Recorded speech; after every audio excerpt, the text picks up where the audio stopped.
Well, hey fans, welcome to the third annual JanuScary special. I'm so happy to be doing this again with you this year, and I do apologize that it took so long to get it to start. As I mentioned in some of my past videos, I was battling a lot of sickness towards the end of last year, so that put me back on a lot of my reviews, and I'm still behind to this day, but luckily I was able to make it out tonight to go see the movie we're talking about today, which is Night Swim.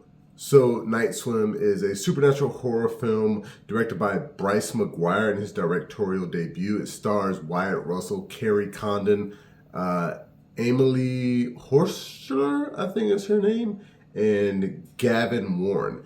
And the premise of the film is based on like McGuire's short film that he directed with Rod Blackhurst. And the basis is this family, they moved into this house. The husband used to be a Major League Baseball player. He was a third baseman for the Brewers, but he developed MS, so he had to retire.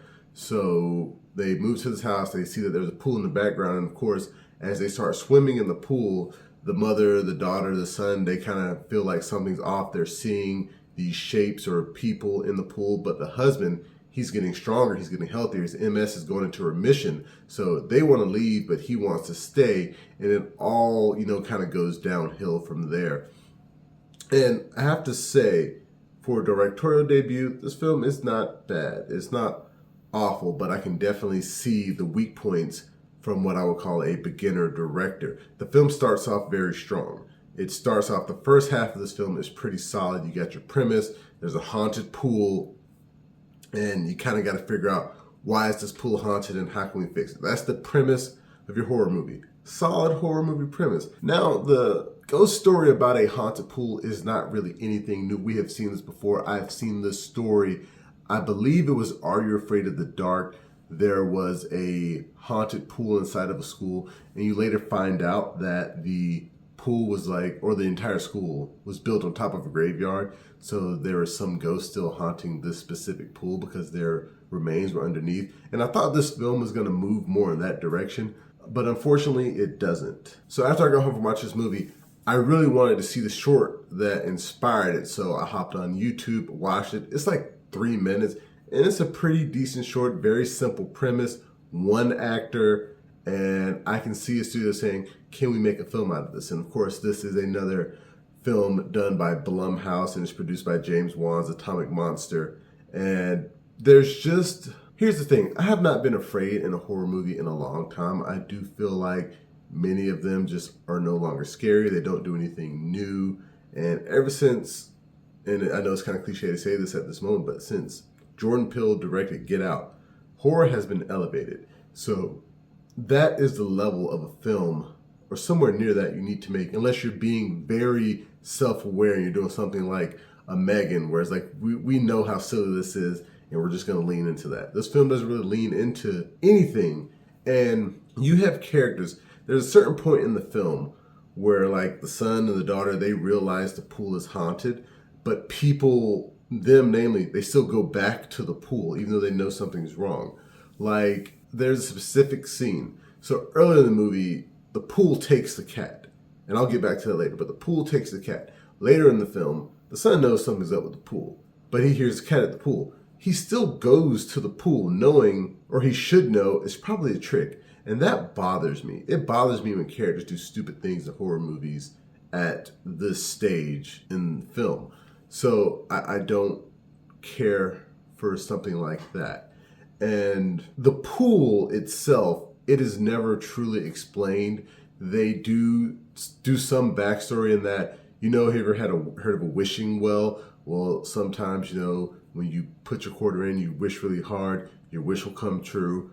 But this source of water, whatever, needs to take something to make your wish come true. And they kind of go into that, but they don't fully explain whether it's like, you see an entity that is in the pool, but you don't know if that entity is the one controlling like the mischief, or if that entity is just a ghost that the pool took. They don't really take the time to fully explain that, or if these people who were taken by the pool are now like dark spirits or good spirits, because there was a girl in the beginning of the movie and she is taken by the pool. So She appears later to help our protagonist escape the pool. And in my head, as soon as I saw that scene, by the way, this scene is really cool because the way she appears, she like drops a quarter in the pool. And when she drops a quarter, it floats up so that lets the family know that they're swimming the wrong direction. That scene was excellently filmed. But my head immediately goes to like right after that, like, why was she not helping them? Every time they jumped in the pool, why was she not trying to help them before, telling them to get out, to escape, to, not be in the water? And I think that's something this film is missing. They could have added scenes or voiceover lines where the spirits are like trying to get the people to leave the pool. Or at least they could have said something like, we were misinterpreting what they were saying earlier. Like we thought the spirits were haunting them, but the spirits were really trying to get them out. So just that whole aspect, I just didn't care for. And when we come to the conclusion, a movie of this nature, it can either have two endings. There's the happy ending where everybody gets out safely and they move on to another town, or the sad ending where, somebody gives in to the horror and they need to live their dream or get their wish fulfilled and somebody dies of that nature. This film is kind of in between. There is a character who decides they need to sacrifice themselves to the pool, but it doesn't really make sense why they have to do that. It's like the pool has changed rules, because the rules supposedly that they set up is that the pool is making him healthier, but in order to make him healthier, somebody else in the family needs to be sacrificed. That being said, when the husband gives up on getting healthy, the pool lets him go, but then it wants the son. But why is it taking the son if the dad is no longer getting a benefit from the pool? And also, the pool took the cat earlier, so didn't it already get some kind of living sacrifice? It doesn't really make sense. And also, with this film involving a haunted pool, there's a lot of water.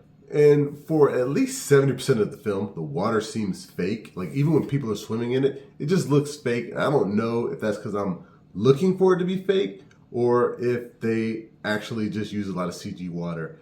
That's just something that stood out to me. But the acting is fine. Like I said, I really like Wyatt Russell. I've been following him for a while. I like Kerry Condon. The girl, Amélie Hoeferle, I really liked her performance as the daughter. And the cast is good. The story is solid for the first half. It just does not end on a good note. It falls apart in the entire second half of the film. And there's a lot more about this film I kind of want to break down and destroy, but that'll just pretty much turn me into Cinema Sins, and I don't want to do that. So in terms of a score, I'm going to give this movie a solid 5 out of 10. This is definitely your typical January horror film. It is something that I feel like could wait for streaming, but the theater I was in was surprisingly packed. I was shocked with how many people were still in there, especially since this film has been out for a couple weeks. And it is doing well in the box office. It doesn't cost that much to make. It's making a decent amount of money, and I think that is exactly what Blumhouse wanted.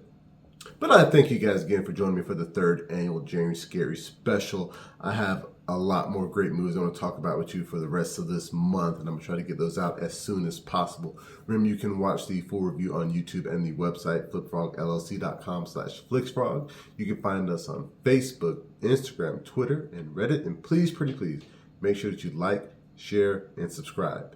And until next time, I'll be seeing you.